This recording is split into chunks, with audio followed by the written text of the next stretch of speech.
Good morning, everybody. I just wanted to do a quick fertility update slash response to some of the comments, some of the recent comments on my IUI course video. But before I get started, I just want to give a shout out to a channel called It's a Family Thing. They are new subbies. Welcome. I love your channel. I'm going to try to link their page down below. Make sure you follow them and you subscribe. I also want to tell It's a Family Thing that I did see your comment on my IUI course video, but for some reason YouTube has your comment in spam just on that video though, and I can't respond to it and it won't let me move the comment, so I have to figure that out, but I got it. And if you have any questions, I will try to help you as much as I can. And back to this update. Well, my wife and we had to change doctors yet again. I previously, since I no longer go to that clinic, I have no problem with telling you who my previous doctor was. I used to go to the Fertility Center of Maryland, located in Towson. They also have an office in Bel Air, Maryland. My doctor was Dr. Padilla. He is absolutely amazing.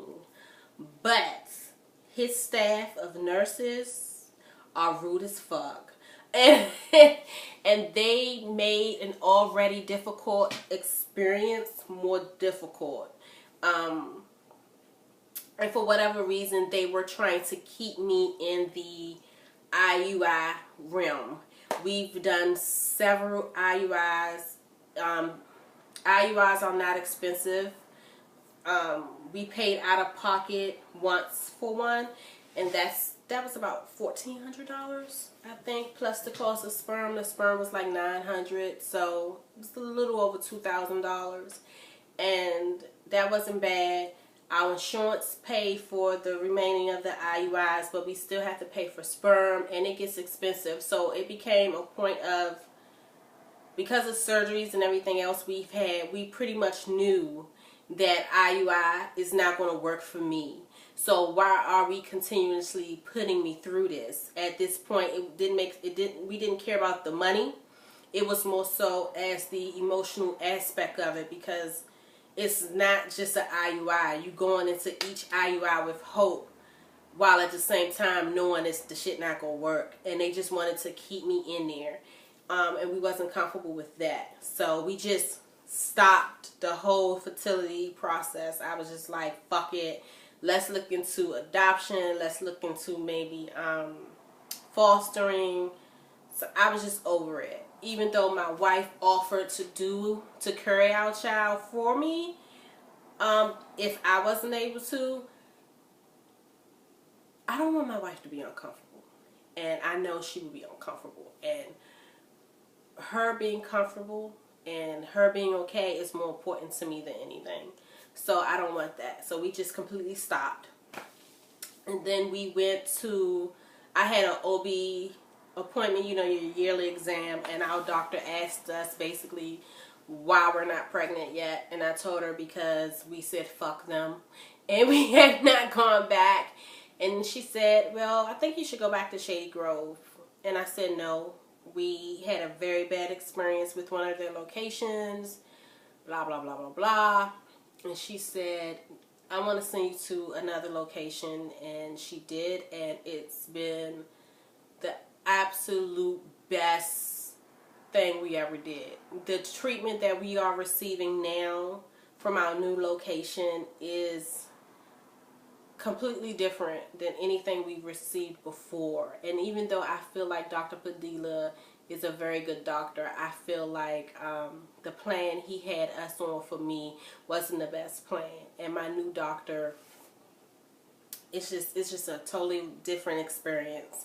So let's talk about this new doctor.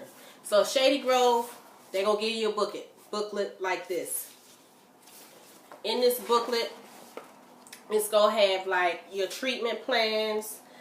This is like the tests, the blood work you need to get done. It has your consultation screening, which basically tells you what day you have to come in for sonograms and things like that. This is my stuff. It also has a packet like this. You see that? That gives you information on sperm donations. When you are doing infertility, no matter if it's IVF or IUI, if you are doing it with the clinic, you're going to have to, let me rephrase this, if you are homosexual, if you are a lesbian couple doing this, you got to go to a sperm bank. And this is a great resource for that. Also in here, before they start your process, we are in the IVF process. Before they start their process, they will contact your insurance to see what you are approved for. If you are approved for IVF, if you have to stick to IUI, they're going to do all of that before they start, because they don't want to start and you're not covered and then leave you with all of these ridiculous bills, because IVF is very expensive. So when they do that, then let me cover up my personal information. They're going to give you something like this. It's called a insurance benefits verification report. And on this report, it's generally like between 3 to 4 pages, and it outlines your coverage. And mine, fortunately, thank God, is covered at 100%. I don't know if you can see that. It's probably backwards, but it's 100%. Mainly because I'm married, okay? My mandate is different. Every insurance company has different requirements when it comes to same-sex couples. Some insurance companies, I used to be with United. Yeah, it was United Healthcare. They didn't cover same-sex couples at all at that time. I don't know if they changed, but back then, they didn't cover same-sex couples at all. It didn't matter if you was married, if you was single, whatever, you gay, you ain't getting no fertility with them. That's how it was back then. Kaiser typically does not cover it. They are really strict when it comes to fertility and things like that. But with my employer,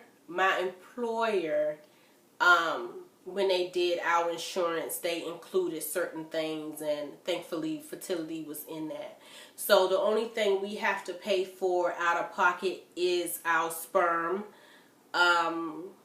and our medications. The medications can be very expensive. So if you are thinking about going into the IVF process, if your insurance covers your process, I would suggest you make sure you have at least, at a minimum $4,000 saved, just in case, because the medications are pricey. Like, they're really expensive, and don't be real lot for the price that you pay. You just expect to be like, I don't know, I just expect like a tote full of shit. Like, I don't know. But depending on where you live at, your medication is going to run you anywhere between $2,000 to $4,000, in some cases more, depending on where you live at.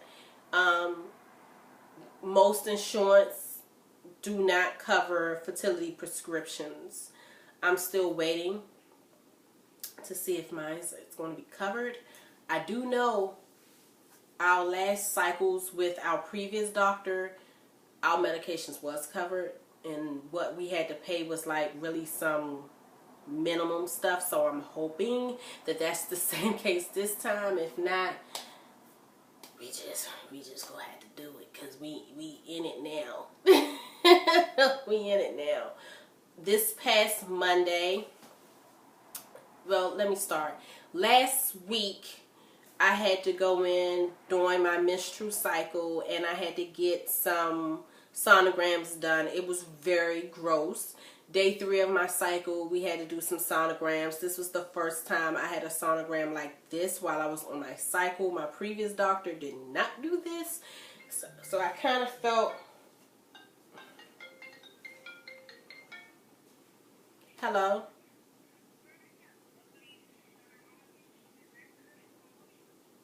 We gonna figure that shit out. That'll work. Long as it's bubbles. They should have something in there that bubbly. Yeah. Okay. Sorry about that. I am not editing today. Not today. Y'all see this sunlight? I'm enjoying today. But anyway, day 3 of my cycle, I had to go in to get sonogram done. So they make you undress from the waist down. You lay down on the table. You cock your legs up. And they take this stick thing. If I still have the picture, I'll include it. The shit looked like a fucking penis. It looked like a dick. It's probably the thing they stick up in you to do the sonogram is bigger than the average man's penis. I mean, I'm just saying. I used to date men. It's bigger. Okay. And they put it up there while you're on your period, so that's already disgusting, and it's a big mess. And then that Monday, I had to go back to do my mock transfer. And what a mock transfer is, they basically, the doctor is just going in there to see the better route to take to get your eggs out and to put your eggs back in.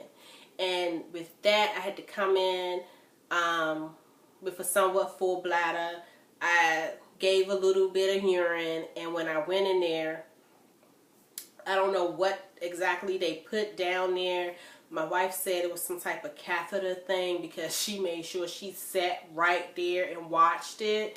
Even though now she regrets that she sat right there and watched it. But they put the thing up in you, and then they put something else in there, and it kind of felt like it was being blown up like a balloon. This is how it felt. And that was pretty fucking uncomfortable because I never had anything that far. That was very uncomfortable. And when they poured everything out, I don't know if it was because of your bladder or what, but a whole bunch of liquid just came out. It was pretty gross, man. It was pretty fucking gross. But it kind of felt like my water broke or something. It was pretty fucking gross. And then I was embarrassed because the doctor was right there, even though he's used to it. And the nurse was right there.